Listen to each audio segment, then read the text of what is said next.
Well, it's been doom and gloom here in Wales. Swansea's been losing a lot, and Wales just got knocked out for qualifying for the World Cup. So we're not going to Russia. It's too cold there.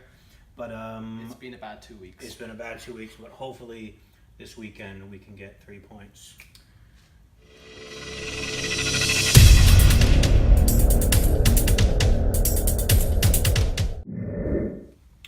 Welcome back, everybody, to another edition of Swansea Beat. Yep, Swansea Beat.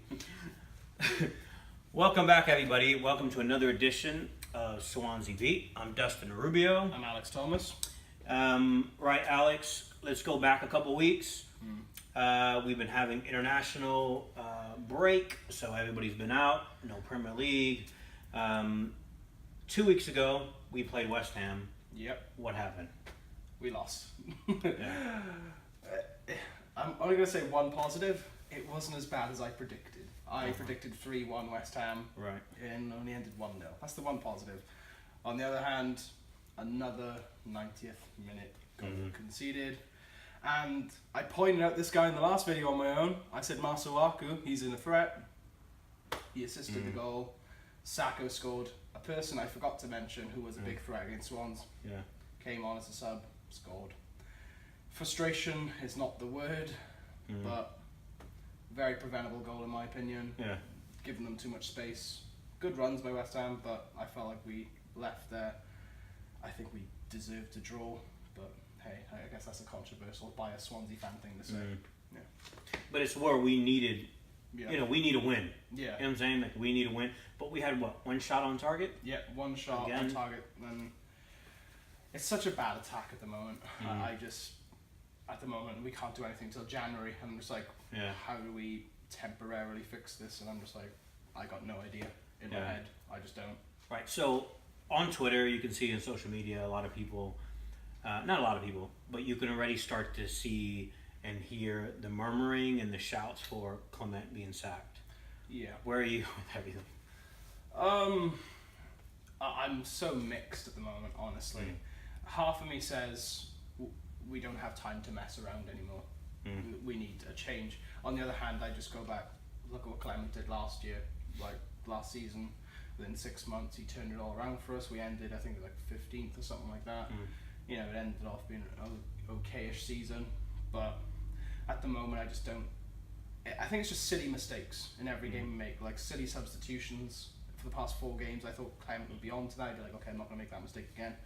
But it's about 3 or 4 games in a row now where he's made stupid subs and it's cost us deeply. So, Do you think it's just that, or do you think, looking back at last season, he had 2 really good players that maybe we didn't even realize that were that good? I think Sigurdsson, we knew he was good, but I think going from Guidelin to Bradley, to him, we probably thought they're all rubbish. Besides Sigurdsson, I know people weren't fans of Llorente, but now looking at it, he at least had 2 players he could rely on. Everybody else could be solid, do their role, but Sigurdsson would be creative. He's always a threat, free kicks, and then you had Llorente was always a threat. He just lobbed that ball in the air, and chances are he's going to head it in.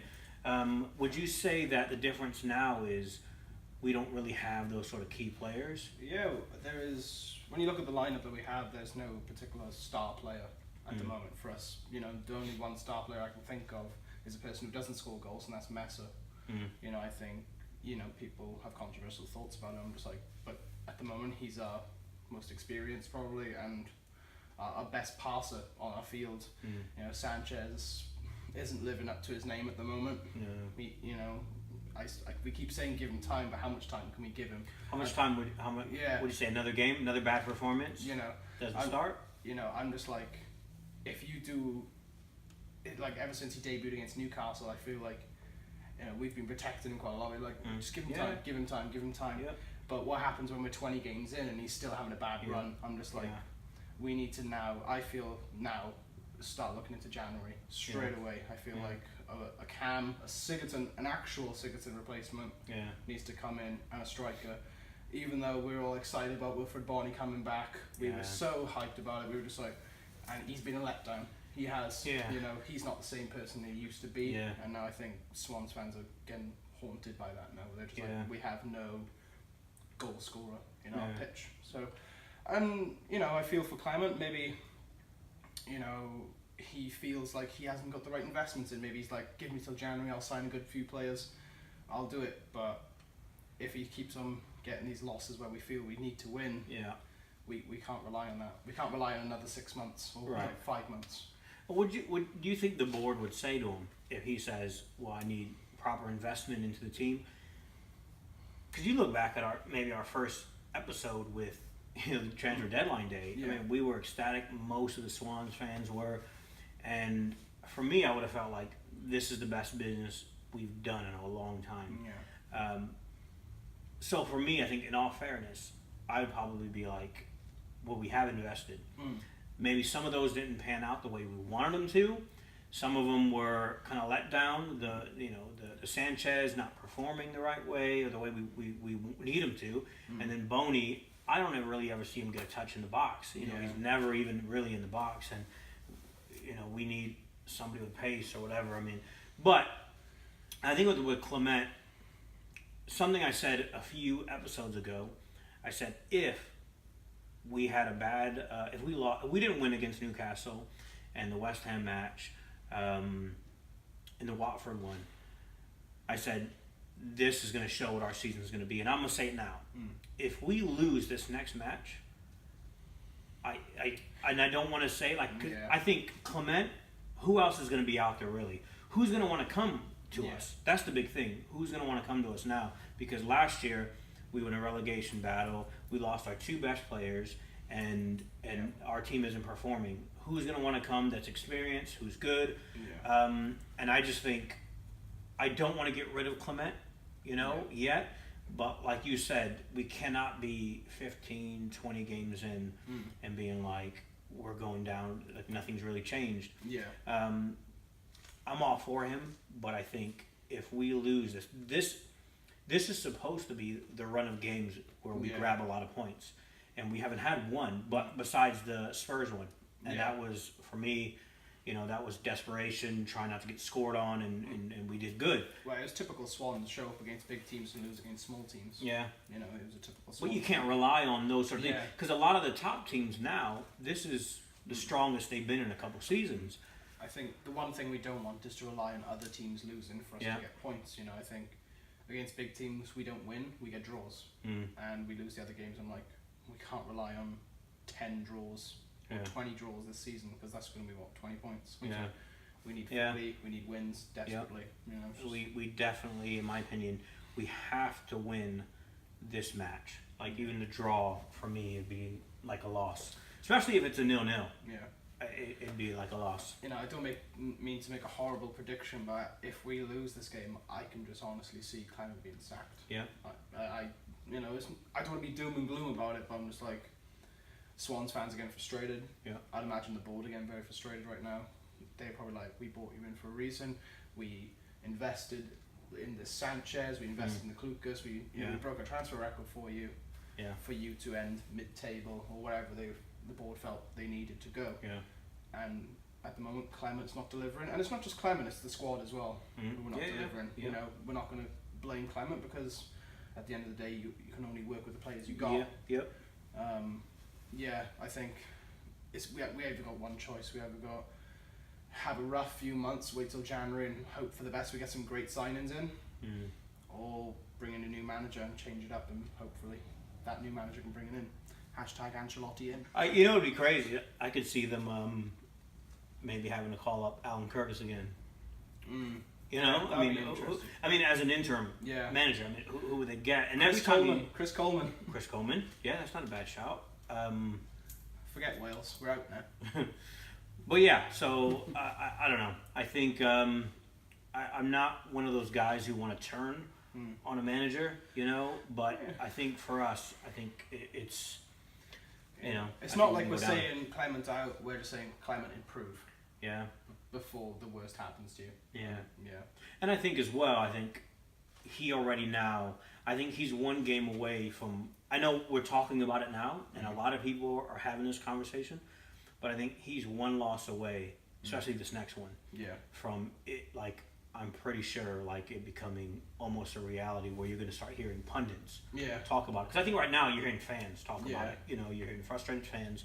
But I think he's probably one loss away before you're starting to hear them talk about it. Yeah. You know, Gary Lineker and some of those guys.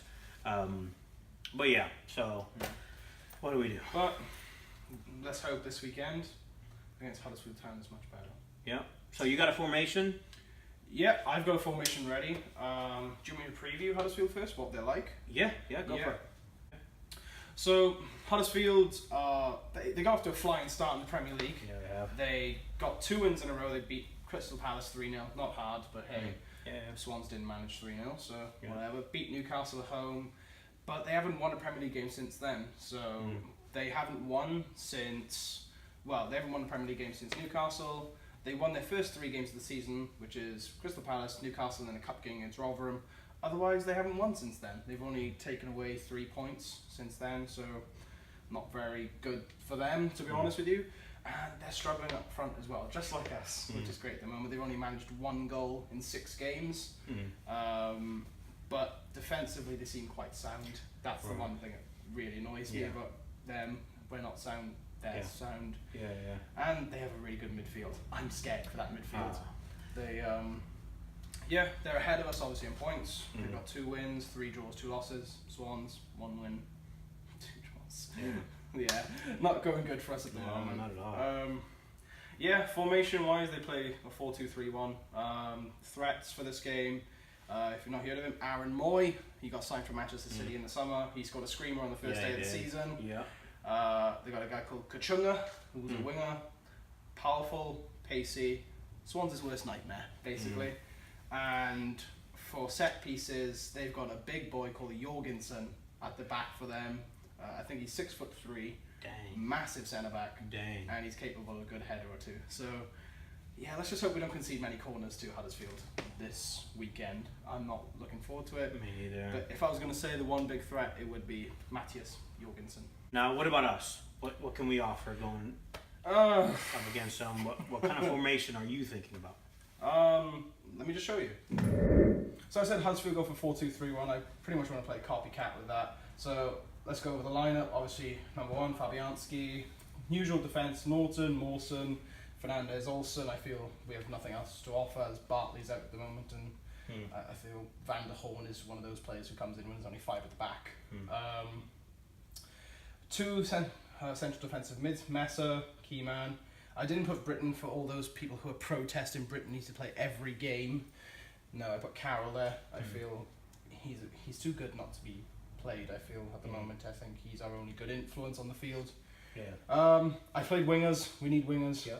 Narsing, I feel like he's doing okay. You know, obviously we didn't score against West Ham, but I think he actually showed that he can run, more like unlike some of our attacking players. I put Sanchez in Cam. I know everyone said to me he's meant to be a CDM, so he runs forward. That's the Bayern Munich style.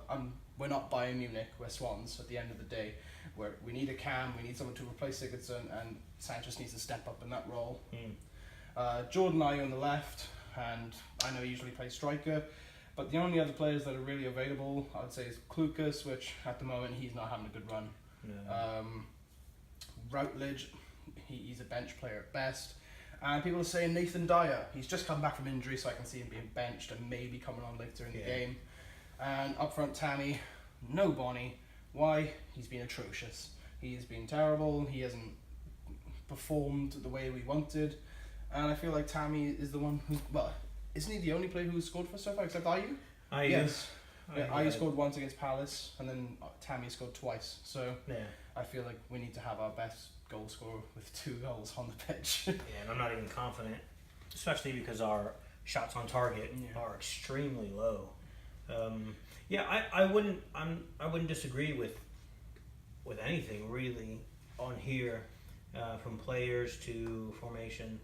I think you're right. I think we need to try something different, and I think we need to try wingers.